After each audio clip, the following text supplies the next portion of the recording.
pretty sure at this point a lot of us have heard about Russian propaganda music. These Z artists have been gaining a lot of popularity in Russia with patriotic songs such as Ya Ruski.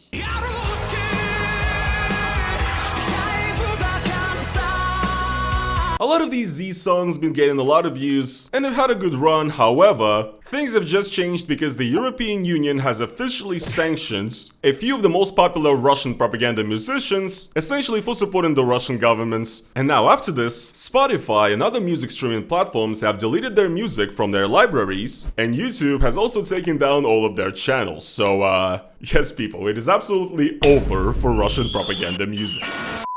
Hey there people, it is your boy Roman, your favorite neighborhood Russian, and in today's video, we're gonna be talking about the long overdue downfall of the Russian Z propaganda music scene.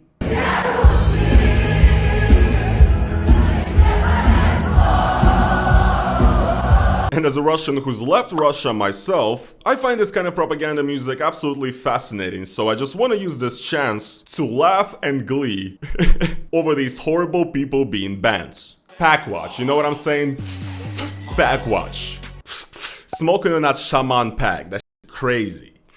Makes me feel patriotic as hell.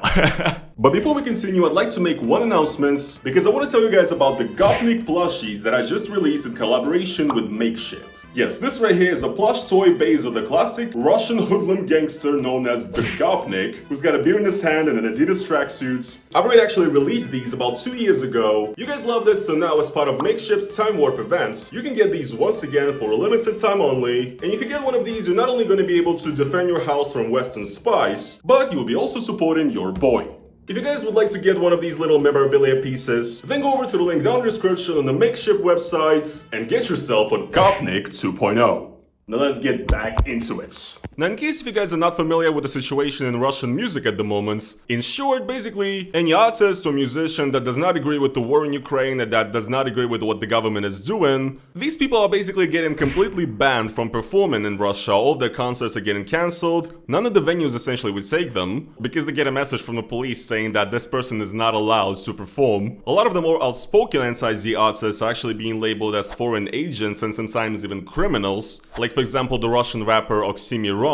I actually have an entire separate video about how anti-war Russian musicians are getting cancelled in Russia, you can check it out. So yes, anti-Z musicians are not doing great, however, Z musicians, they're doing fine. They can perform and go on tours. On top of that, they actually partake in huge governmental contracts, and the government essentially pays them money to promote the Z message within the Russian people. This is not even conspiracy theory stuff. This is pretty well known at this point. All of the Russian artists who have decided to basically follow the line of the government, they also get to perform at huge propaganda events such as the concerts that Putin took part in, and also supposedly songs of Z artists might be included in the school curriculum actually as part of the music subject, so you know, to also teach kids patriotism and whatnot through music.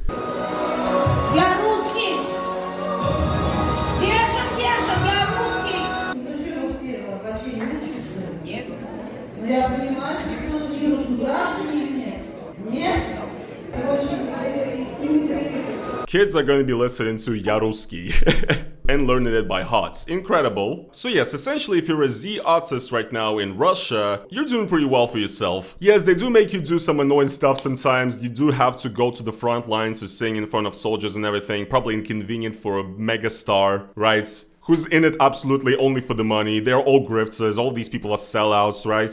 Other than that, life is great for a Z singer. Well guys, now they're being banned off of everywhere, and I would like to take a look with you guys at who got banned, why, and also make a little fun of every single person because, quite frankly, they deserve it. And the first person that I would like to talk about, of course, it could not be anybody but the man, the legend, the myth, Yaroslav Dronov, also known as SHAMAN. I'm pretty sure you guys must be familiar with SHAMAN's greatest hit ever, Ya Ruski.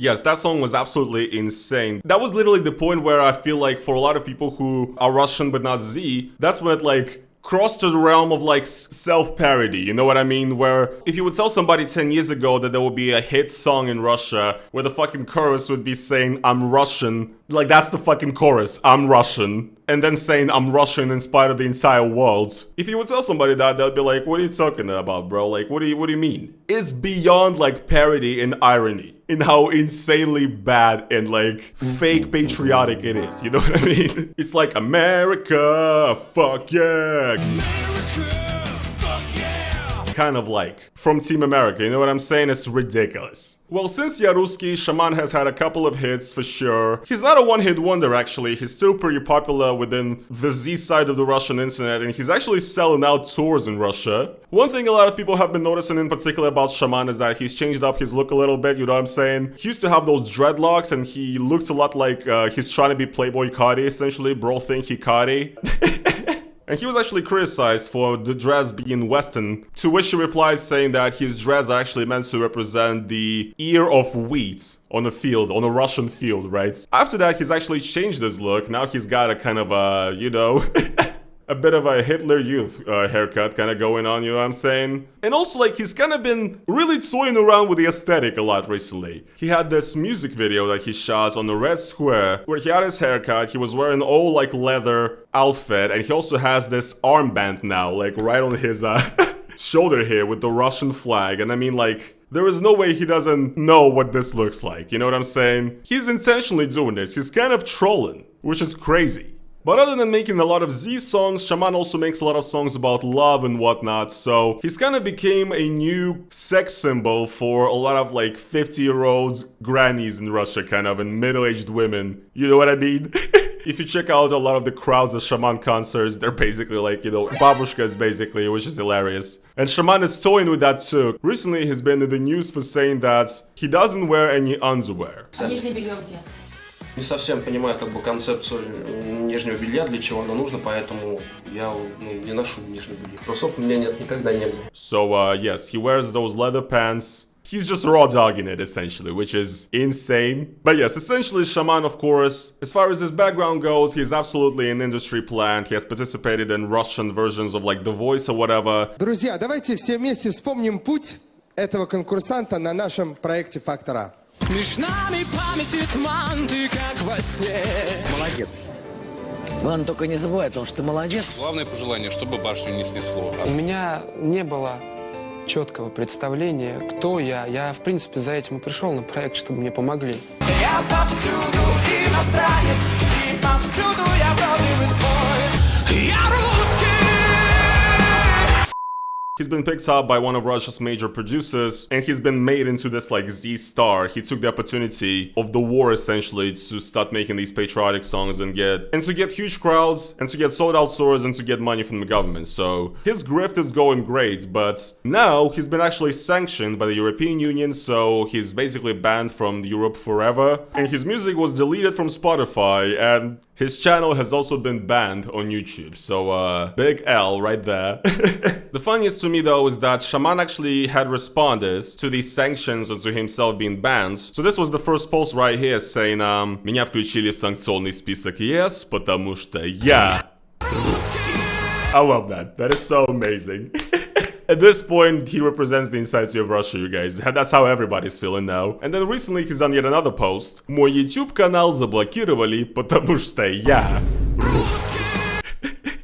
Oh my god, he's incredible. He's a comedian, you gotta give it to him. That's kind of funny. Alright guys, let's move on. The next pretty major big Z singer that actually got bans and sanctions is a man named Oleg GaZmanoV. GaZmanoV is also essentially a pretty OG, sort of late Soviet Union / 90s pop star in Russia, or rock star. That's kind of when he started off. He's had some hits, and a lot of his music all the time was sort of focused around Soviet nostalgia actually, so that's kind of what he hammered in on. He had these two songs. Я рожден в Советском Союзе, сделан я в СССР. And this other one. Мой адрес не дом и не улица, мой адрес Советский Союз. Hey. So yeah, and since Vladimir Putin came to power in the year 2000, he's basically been making like non-stop propaganda slop for the past, 20 years. And he also has some classics at this point. They've become propaganda classics, like the legendary song Russia. Россия, Россия.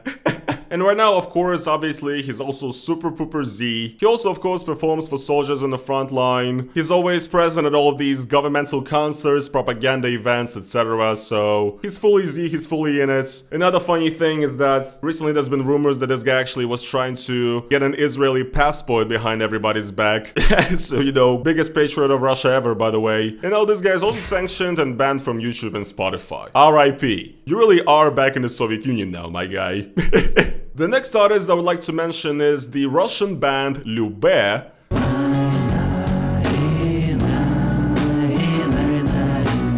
They're sort of a rock slash folk rock or almost like country like band. They're, you know, performing like a lot of songs about just also patriotism and, you know, the heartland and living in the Russian heartland or whatever.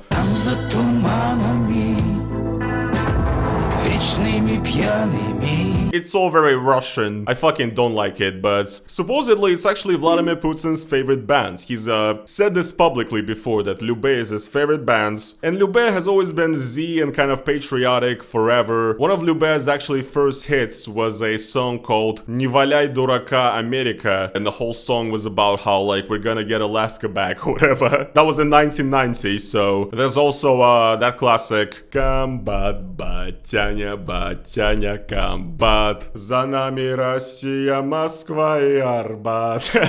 So yes, and LYUBE is also currently performing at Z events and propaganda events, so now they're also banned and sanctioned. The next one I want to mention is Grigoriy Leps. This guy is an interesting character. I mean, you can just take away the way he looks, the way he carries himself. He's very interesting. Можно я начну? Начинай, тебе это уже Хоть не я поможет. перенес. Я забрал уже все. Сидели там что-то, колдовали. А я раз, конкретно будет. He's kind of a very eccentric, sort of a blues-like singer almost, I don't know. He's actually ethnically Georgian, which actually adds more swag to him because I'm a fan of Georgia, of course. His full name is Grigoriy Leps, and supposedly for some time he lived in the United States, and there's like rumors that he like might be connected to some mafia in the United States, like Slavic, Russian mafia or whatever. But yeah, he's had some bangers over the years, but recently he's been, you know, just one of those artists that decided to, you know, swallow the Z pill and just become another person that spreads propaganda. Also, of course, now banned and sanctioned from the European Union, so all I can say is, видимо, он уже никогда не уедет жить в Лондон. Извините. Хотя, может, и уедет, кстати, потому что Лондон даже не находится в Европейском Союзе, блять. You fucked me up with that one. And the last person I want to mention that got essentially destroyed as part of the sanction pack is Polina Gagarina, another pretty famous Russian pop singer who is also famous, has been famous for a pretty long while. And now she's also essentially become that type of person that sings Z songs at patriotic events. Last time I was in Serbia, actually, in Belgrade, I saw a bunch of advertisements about her concert around the city, and actually, I saw like this stage they built for her on like the main square, Trg Republike. Didn't see her, but I saw a bunch of people like gathering to see the concert or whatever. They had like Russian flags and stuff. I was like, whatever, man. I saw a rally of pro-Ukrainian Russians at the same time before that, the same day in Belgrade, so that's kind of crazy. So yes, all those people that I've mentioned have been banned, and all I can say really is backwatch, you know what I'm saying? It's a very stuffed in, you know what I'm saying? What can I say? To me, this just seems like a perfect example of fuck around and find out. And you know, they have essentially dug this grave for themselves, right? Some of them have been making propaganda in Z music for their entire career. A lot of these people's entire careers that have spanned for decades at this point are literally just based off making propaganda, patriotic songs that, you know, nobody listens to unless it's a governmental event. That is crazy. But also you have all of these new people like SHAMAN who have built a huge career recently because of the war in Ukraine, right? So these people, they've signed the deal with the Z devil, right? They've been making insane money on this propaganda, and now they're getting some karma, I guess. I don't know. And you know, as a certified hater of Russian propaganda music, I could not be any happier. But at the end of the day, guys, realistically, if you would ask me the question if these Russian propaganda artists would really suffer financially from these things being banned off of Spotify and YouTube, well, no, not really. I don't think so. Once again, you guys gotta understand that these artists are Z, so they're essentially free to perform in Russia. They're free to get money. A lot of these artists are are going out and selling out tours like SHAMAN, making really good money, so they won't really lose anything as a result of this, but in a sense, now these people kind of locked themselves into the Z corner, right? They're sanctions, they're banned from everywhere, now they kind of have to go down with the ship, essentially, you know what I'm saying? They have nowhere to run, they can never change their minds, and essentially, yes, they cannot change sides and start a new grift, essentially, right? So, you could say that's fine, but I see another big issue here because these days it seems that it is very easy to make a slight mistake which would turn you into the enemy of the state. For example, you know, that's what happened to the Russian YouTuber influencer Nastya Ivleva. If, for example, SHAMAN was to do something too zesty, and he does a lot of very zesty things, you know, if the government suddenly decides that SHAMAN is no longer useful and that he no longer represents Russia's traditional values hard enough, well, essentially SHAMAN will be banned from performing, he will be kicked out of the country, and well, he'll be left with no means to survive, because if he's sanctioned, if he can't really go anywhere, like where is he gonna go? What is he gonna do? And how is he gonna make a living? He can't even upload a song to fucking Spotify, for God's sake. My guy's gonna turn into a SoundCloud rapper at this point, you know? But I guess, you know, all of these people, they're just too blinded by, you know, the amount of money they're making from the amount of, you know, fame and power they've been given, the amount of airtime they're given on television and stuff. So, yes, they're having their little feast right now, but in the long run, I don't really know if it's looking good for SHAMAN and co. And once again, I really do feel like a lot of these people, especially SHAMAN, because he's a young guy, have already thrown their life away when they could have just been normal musical artists. But I guess now we just have to wait and see what else karma has to bring. So yeah guys, that is gonna be pretty much it for today's video. I hope you guys did enjoy it. If you guys did, then please make sure to slap that like button on it. And as well guys, let's get some celebrations in the chat for Russian propaganda being banned off of YouTube. And yeah, if you guys do like what I do on this channel, if you would like to support me additionally, and that is financially, then go over to the link down in the description and become a YouTube member. It is basically like YouTube's own version of Patreon. It's a monthly donation. It's the best way to support me, or you could also do a super thanks underneath this video for a one-time donation. But yeah guys, thank you so much for watching this video, and I will see you in the next one.